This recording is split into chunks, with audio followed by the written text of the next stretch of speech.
My mom looked at my dad, took a deep breath, and said the words that would haunt me for the next 15 years. I can only take one of you. Just like that. No explanation. No, this is really hard for me. Just cold facts delivered like she was reading a grocery list. My brother was 13. I was 12. And suddenly we were being asked to split up like we were dividing furniture. My dad just sat there staring at his hands. He didn't fight for us. He didn't argue. And that's when I knew this wasn't a conversation, it was an announcement. Mom had already decided. The room felt like it was closing in. I remember thinking, pick me, pick me, pick me over and over like some desperate prayer. But when she opened her mouth again, I already knew. I could see it in the way she looked at my brother. The soft eyes. The sad smile. She said his name, Tyler will come with me, and my whole world shattered. But here's what nobody tells you about being the unchosen kid: the worst part isn't the rejection. It's what comes after. What came after was so much worse than the choice itself. Living with my dad wasn't bad, exactly. He tried. But I couldn't shake this feeling that I was the consolation prize. Like mom got first pick in gym class and I was whoever was left over. Every single day I woke up wondering what was wrong with me. Was I too loud? Too messy? Not pretty enough? Not smart enough? I started making these lists in my head of all my flaws, trying to figure out which one made me unlovable. And the worst part? Nobody talked about it. Not my dad, not my mom during our awkward Sunday phone calls, and definitely not Tyler. We all just pretended like mom had made some logical, necessary choice instead of what it really was, picking one kid over the other. I'd watch other families at the grocery store, moms with 2 or 3 kids, all together, and I'd feel this rage bubble up inside me. Why did those kids get to be kept? What made them special? I started acting out at school. Nothing crazy, just talking back to teachers, skipping homework. I think part of me wanted someone to notice I was hurting, but mostly I just wanted to disappear. And then one day I did something that changed everything. Okay, so remember how I said there were 3 signs I completely missed? Here's the first one, and honestly, I can't believe I didn't see it at the time. About 6 months after the divorce, I went to visit mom and Tyler for the weekend. This was back when I still thought these visits might fix things, you know? Maybe mom would realize she made a mistake. Maybe mom would realize she made a mistake. Maybe she'd see how much I'd changed and want me back. Pathetic, right? Anyway, I walked into their new apartment, this tiny 2-bedroom place that smelled like fresh paint and sadness, and immediately noticed something weird. There were no photos. Like, none. Not of me, not of Tyler, not even of mom herself. Just blank walls with those generic landscape prints you get at HomeGoods.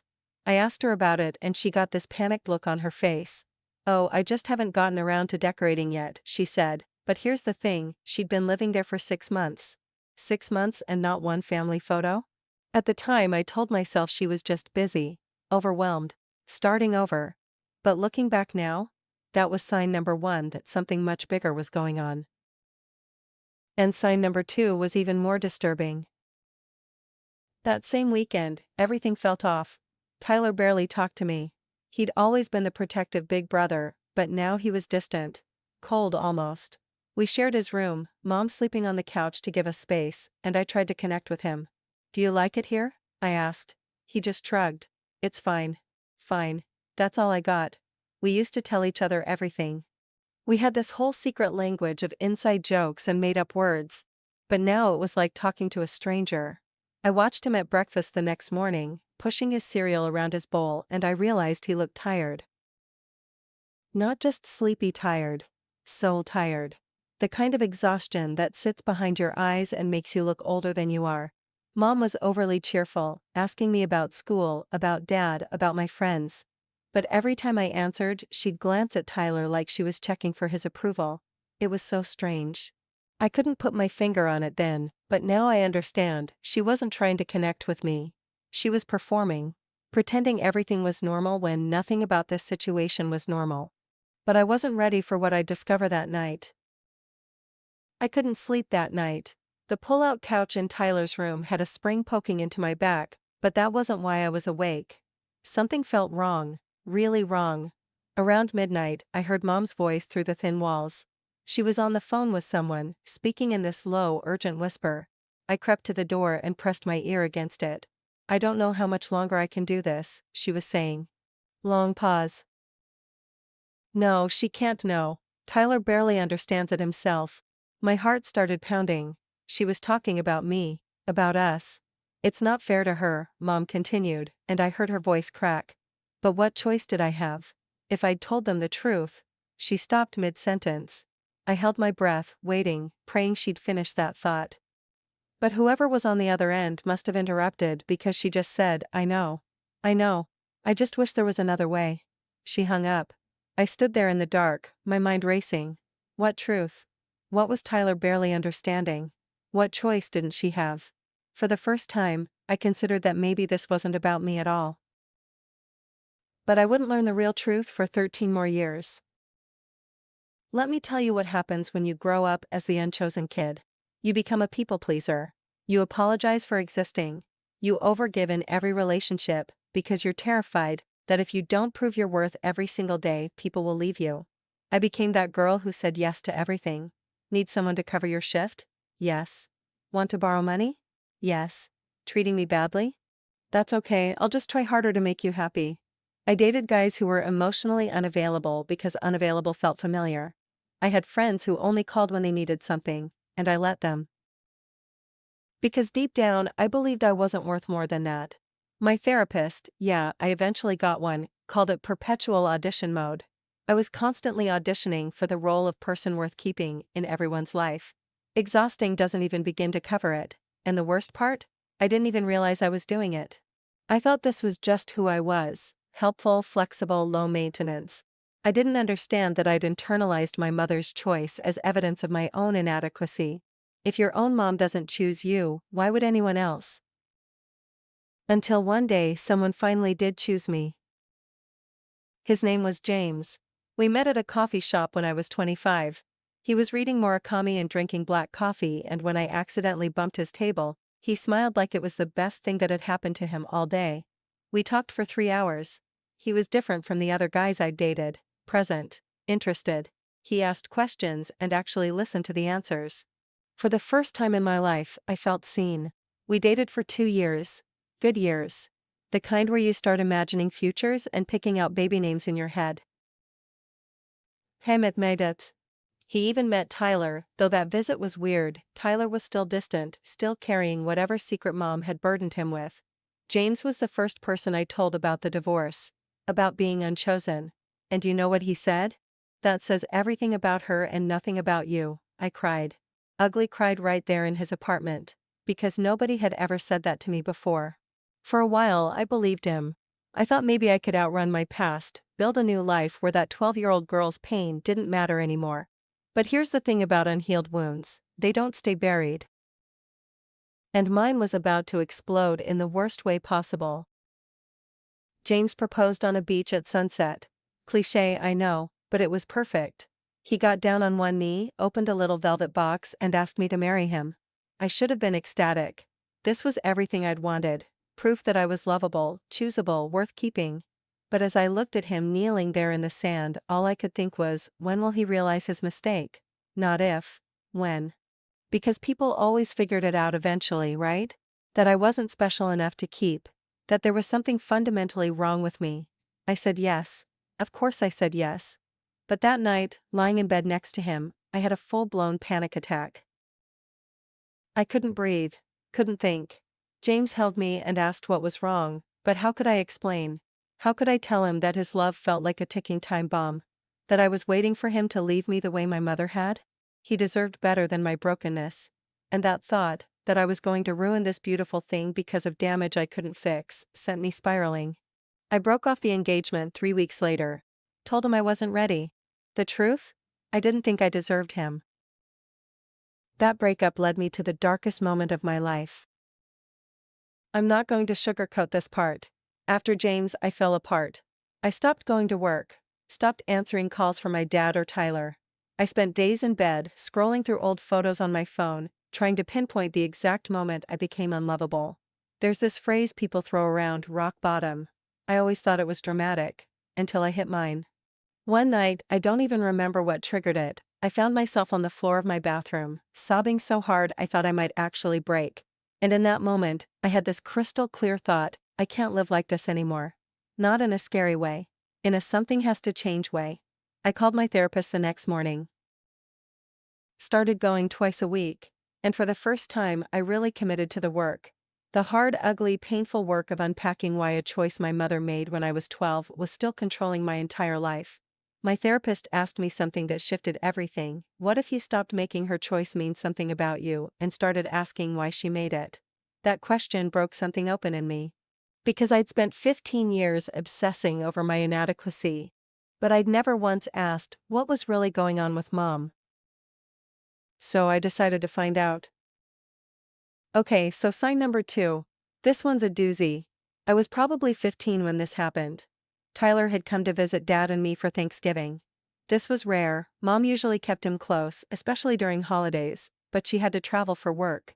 Tyler showed up looking like he hadn't slept in weeks. Dad asked if everything was okay, and Tyler just nodded, but I could tell he was lying.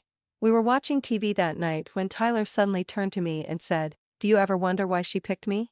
I froze. We'd never talked about it, not once. All the time, I admitted. He got this look on his face, guilt mixed with something else. Fear, maybe? "It wasn't because of you," he said quietly. "You know that, right?" I wanted to believe him.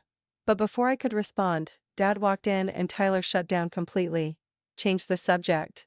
Wouldn't make eye contact. At the time, I thought he was just trying to make me feel better. Now I realize he was trying to tell me something. Something he couldn't quite say out loud. That was sign number 2. Tyler knew why Mom chose him.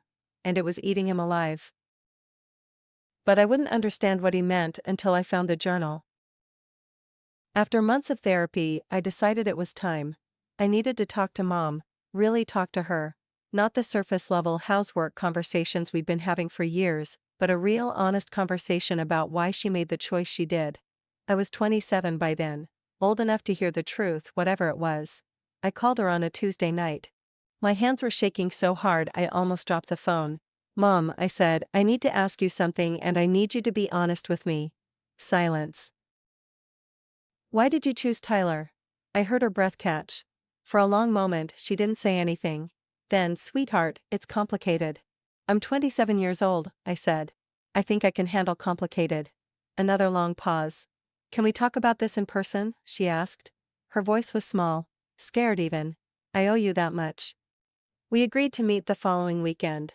I hung up and immediately regretted it. What if the truth was worse than not knowing? What if she confirmed every horrible thing I'd believed about myself? But I'd already opened the door. There was no going back now. I had no idea what I was about to walk into.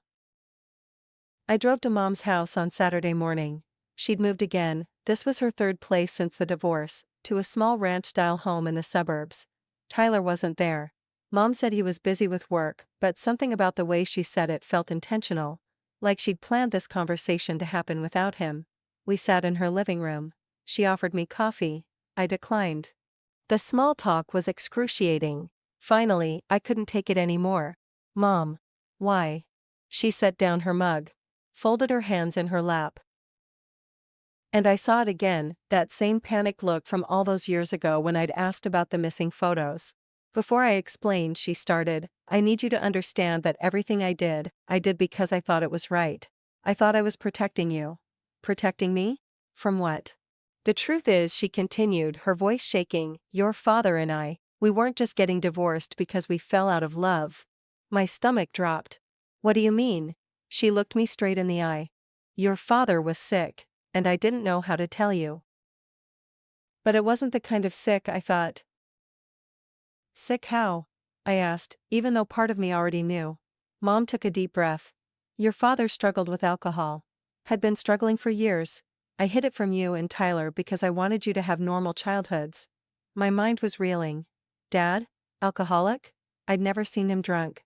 Never found bottles hidden around the house. "I don't understand," I said. He was functional," Mom explained. "That's what made it so hard. He went to work. He paid the bills. But at night, after you kids went to bed, he'd drink himself unconscious. And it was getting worse." She told me about the fights they had. The ultimatums she gave him. The promises he made and broke. How she finally realized she had to leave before things got really bad.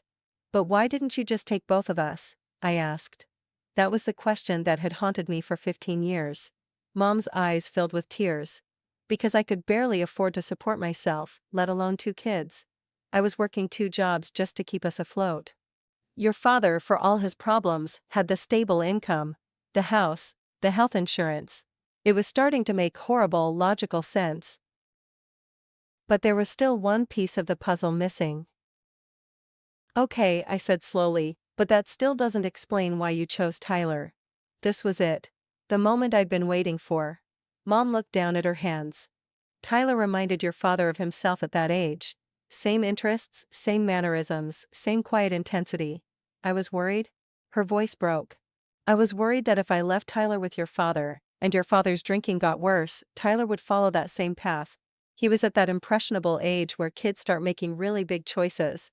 I thought if I could get him out of that environment, maybe I could prevent him from going down that road. My mouth went dry. So you chose him because you thought he was at risk? And I wasn't? She nodded, tears streaming down her face now. You were different. You were different. You were resilient in a way Tyler wasn't. You had this inner strength, this ability to bounce back from things. I thought you could handle living with your father. That you'd be okay. And there it was. The answer I'd been searching for. I wasn't unchosen because I was less lovable. I was unchosen because my mother thought I was strong enough to survive the harder path. I didn't know whether to laugh or cry. But she still hadn't told me the whole truth. Remember that third sign I mentioned? Here it is. When I was 17, right before I left for college, I came home early one day and found Tyler sitting at the kitchen table with Mom. They were looking at some papers, and when I walked in, Mom quickly shoved them into a folder. Hey sweetie, she said, way too bright. Didn't expect you home so soon. I asked what they were looking at. Oh, just some college stuff for Tyler, she said vaguely. Tyler wouldn't meet my eyes. I thought it was weird, but I was too wrapped up in my own college prep to think much of it. Now, sitting in Mom's living room 10 years later, I finally asked about it. What were those papers? Mom looked confused. What papers? The ones you were looking at with Tyler. When I was 17. Her face went pale. She knew exactly what I was talking about. Those were therapy intake forms, she admitted quietly. Tyler had been struggling with depression. I was trying to get him help. Depression. Tyler. My brother had been suffering, and I'd had no idea. Why didn't anyone tell me? I asked. Because you had enough on your plate, Mom said. And honestly, I didn't want you to worry. That's when I realized Tyler was keeping an even bigger secret. Suddenly, everything about Tyler's behavior made sense. The distance, the exhaustion, the guilt. He'd been carrying this massive burden, Mom's choice, his own mental health struggles, the secret about Dad, and he'd been carrying it alone. Does he still? I couldn't finish the question. Mom nodded. He's in therapy now. Has been for a few years. He's doing better. But it's been hard. I thought about all those years I'd been angry at Tyler, jealous that he got to live with Mom, resentful that he was the chosen one, and the whole time he'd been struggling just as much as I was, maybe more. He wanted to tell you, Mom said. So many times. But I made him promise not to. I thought I was protecting you, but I see now that I was just creating more hurt, more secrets. I sat there, absorbing it all. My mother hadn't rejected me because I was unlovable. She'd made an impossible choice in an impossible situation. She'd chosen Tyler because she thought he needed her more. And she'd left me with Dad because she believed in my strength. It wasn't fair, but it wasn't about me being inadequate. And then she told me something that changed everything I thought I knew. There's something else you need to know, Mom said. She left the room and came back carrying an old leather journal, the kind with the strap that wraps around it. I've been keeping this since the divorce, she said, handing it to me. I never meant for anyone to read it, but I think you need to. My hands trembled as I opened it. The first entry was dated 3 days after the divorce was finalized. Mom's handwriting was shaky, barely legible. I made a choice today that will haunt me forever. I chose Tyler because I couldn't bear to watch him fall apart. But in doing so, I've condemned my daughter to feel unchosen, unwanted. How do I live with that? How do I live with that? How do I explain to her that I left her behind not because she was less, but because she was more? More capable, more resilient, more likely to survive what I'm putting her through. she'll hate me for this. Maybe she should. But I pray that one day she'll understand that I didn't leave her. I trusted her with the harder path because I knew she could handle it. I couldn't stop reading. I flipped through page after page. Each entry was about me, about Tyler, about the guilt that was eating Mom alive. I saw her today, one entry read. She looked at me like she was trying to solve a puzzle, trying to figure out what's wrong with her that made me choose Tyler. If only she knew there's nothing wrong with her. She's perfect, too perfect. So strong that I convinced myself she didn't need me as much. But children shouldn't have to be strong. They should get to be loved unconditionally, without having to earn it or prove they can handle being left behind. Another entry from my 16th birthday. She's so independent now, so self-sufficient. I did this to her. I made her believe she has to do everything alone. That she can't rely on anyone. I wanted to raise a strong daughter, instead. I raised one who doesn't believe she deserves to be chosen. I was crying now, full-on sobbing. Because every entry was my mother breaking her own heart over a decision she thought she had to make. She hadn't chosen Tyler because she loved him more. She'd chosen him because she was terrified of losing him. And she trusted me to survive without her. But the final entry destroyed me completely. The last entry was dated just 1 week before our conversation. I got a call from Tyler today. He told me he thinks it's time I tell her the truth. He said keeping this secret is killing both of us, him and me. He's right, of course. He's been carrying my guilt along with his own for too long. My daughter deserves to know that she wasn't second choice. She was the one I believed in most. The one I trusted to be okay when I couldn't be there. But belief isn't the same as love, and trust isn't the same as presence. I robbed her of a mother because I was too afraid to be honest. Too proud to admit I was overwhelmed. Too broken to see that I was breaking her. If she reads this, I want her to know, not a single day has passed that I haven't regretted my choice. Not because Tyler didn't need me, he did. But because she needed me too, and I convinced myself otherwise. I don't expect her to forgive me. I just need her to know the truth. I closed the journal, looked up at my mother. She was crying too. I'm so sorry, she whispered. I'm so sorry. And so sorry. And for the first time in 15 years I believed her. But I still had one question that needed answering. Did you ever regret it? I asked. Choosing Tyler? Mom nodded immediately. Every single day. But not because Tyler was the wrong choice. Because I shouldn't have had to choose at all. I should have found another way. I should have asked for help. I should have been honest with you kids about what was happening, instead of pretending everything was fine when your world was falling apart. We talked for hours that day. She told me about Dad's recovery. He'd gotten sober 5 years ago, something I knew but had never connected to the divorce. She told me about Tyler's journey through therapy and how he'd finally started processing his own trauma from those years. And she told me about her own regrets. About the mother she wished she'd been and the choices she wished she could take back. I don't need you to forgive me, she said. I just need you to know that I see you now. I see what my choice did to you. And I'm sorry.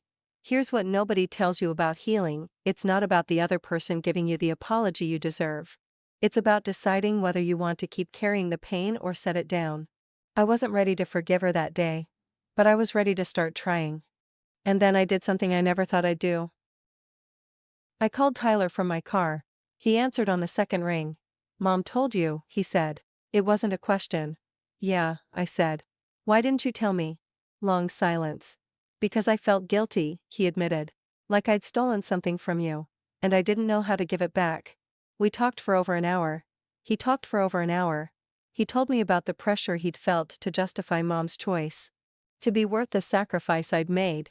About the depression that had nearly swallowed him whole when he was 16. About the therapy that had saved his life. I'm sorry, he said finally. For pulling away from you. For making you feel like you'd done something wrong. You were the only good thing about those years, and I pushed you away because looking at you reminded me of what Mom did to you. You didn't do anything wrong, I told him. We were kids. We both got hurt in different ways. Yeah, he said softly. But you got hurt alone. At least I had Mom. It was the most honest conversation we'd had in over a decade. And when we hung up, I felt something I hadn't felt in years, connected. Like I had my brother back. But the hardest conversation was still ahead of me. I needed to talk to Dad, hear his side of the story, understand what he'd been going through during those years. We met for breakfast at the diner we used to go to when I was a kid. He looked older than I remembered. Tired, but clear-eyed, sober. "Mom told you about the drinking," he said. I nodded. "Why didn't you ever tell me?" He stirred his coffee. "Because I was ashamed. And because I didn't want you to see me as weak. I thought if I could just keep it together enough, you'd never have to know." "But I did know," I said quietly. Maybe not consciously, but I felt it. The tension, the secrets. Kids always know when something's wrong even if they can't name it. He nodded sadly. "Your mother and we made a lot of mistakes. But the biggest one was thinking we were protecting you by keeping you in the dark. We should have been honest. About my addiction. About her struggles. About why the divorce had to happen." "Do you regret the custody arrangement?" I asked. He looked at me with so much pain in his eyes. "Every day. But I also understood why she made that choice. Tyler needed her in ways you didn't. You've always been a fighter, a survivor." And that's when he told me something I'll never forget. "I need to tell you something," Dad said. "Something I should have told you years ago." My heart started racing. When your mother said she could only take one of you, I could have fought it. Could have insisted we find a different arrangement. Joint custody, alternating years, something. He paused. But I didn't. Because I was scared. Scared of what? Scared that if Tyler stayed with me, he'd end up like me. Your mom was right about that. He was already showing signs, the withdrawal, the mood swings, the way he'd watch me when I drank. I saw myself in him, and it terrified me. So I agreed to let him go. I sat back, stunned. "So you chose to keep me because I knew you'd be okay," he said. "Not because I loved you less or thought you were less deserving of your mother, but because I trusted that you had the strength to weather it. And I thought maybe, in some twisted way, you could help keep me accountable. Be a reason for me to get sober." "Did it work?" I asked. He smiled sadly. "Eventually. Took me another 5 years. But yeah, you were part of what motivated me to get clean." It was a lot to process. My whole life, I'd thought I was rejected, unwanted. When really, both my parents had made impossible choices they thought were right. But the real transformation was just beginning. I spent the next few months in intensive therapy working through everything I'd learned. And my therapist helped me see something I'd missed. None of this, not one bit of it, was about me being inadequate. It was about adults making painful decisions in impossible circumstances. "Your mother didn't reject you," my therapist said. "She trusted you." That's not the same as rejection, even though it felt like it at the time. But she should have explained, I argued. She should have told me the truth instead of letting me believe I wasn't good enough. "You're right," she agreed. But she was human. Flawed, doing the best she could with the tools she had. That was the shift. Realizing that my mother's choice wasn't a reflection of my worth. It was a reflection of her fear, her limitations, her own trauma. She'd made a decision she thought would save Tyler. And in doing so, she'd accidentally wounded me. But wounds can heal, especially when you stop picking at them and start treating them. I started doing the work. Real work. Journaling. Meditation. Setting boundaries. Learning to recognize when my unchosen kid patterns were showing up, and consciously choosing different responses. It was hard. Some days, impossibly hard. But slowly, I started to change. And then something unexpected happened that proved I'd really changed. 6 months after my conversation with Mom, I ran into James. Same coffee shop where we'd met. Same Murakami book. When he saw me, his face lit up. "Hey," he said. "Hey," I said back. We talked for a few minutes. Awkward small talk that felt both familiar and strange. He asked how I was doing. I told him the truth. I'm in therapy, working through some stuff, getting healthier. He smiled. "Good, you deserve that." Then he asked if I wanted to grab dinner sometime. And here's where the old me would have panicked. Would have said yes immediately because someone was choosing me and I couldn't risk losing that. But the new me? The one who'd done the work? I paused. Took a breath. And said, "Can I think about it?" He looked surprised but nodded. "Of course." I walked away from that conversation feeling proud. Because for the first time in my life I hadn't jumped at the chance to be chosen. I'd chosen to choose myself first. to make sure I was ready, to prioritize my own healing over someone else's validation. A week later, I texted him. Dinner sounds nice, but just so you know, I'm different now. I'm not the same person you proposed to. He wrote back, good. Neither am I. That dinner changed my life in ways I never expected. James and I talked for 4 hours at that dinner. I told him everything. About Mom's journal. About Tyler's depression. About Dad's alcoholism and my own journey through therapy. And you know what he did? He listened. Really listened. Not to fix me or save me or convince me I was wrong about my feelings. Just to understand. I'm sorry I proposed when I did, he said. Looking back, I think I knew you weren't ready. But I was so afraid of losing you that I pushed anyway. I'm sorry I ran, I said. I panicked. I thought I wasn't worth keeping, so I left before you could. He reached across the table and took my hand. Here's what I've learned in the past 2 years. Nobody can convince you that you're worth choosing. You have to believe it yourself. And he was right. That was the whole journey, wasn't it? Spending my entire life looking for external validation when the only validation that mattered had to come from within. I couldn't control whether my mother chose me. I couldn't change the past or rewrite my childhood. But I could choose myself now, every single day. I could choose to show up for my own life. To stop apologizing for taking up space. To believe that I was worthy of love not because I earned it or proved it, but simply because I existed. I'm not ready to jump back into what we had, I told James honestly. I need to keep focusing on myself for a while. He nodded. I understand. But maybe we could be friends? See where things go? Yeah, I smiled. I'd like that. And for the first time in my entire life, I walked away from that dinner feeling whole.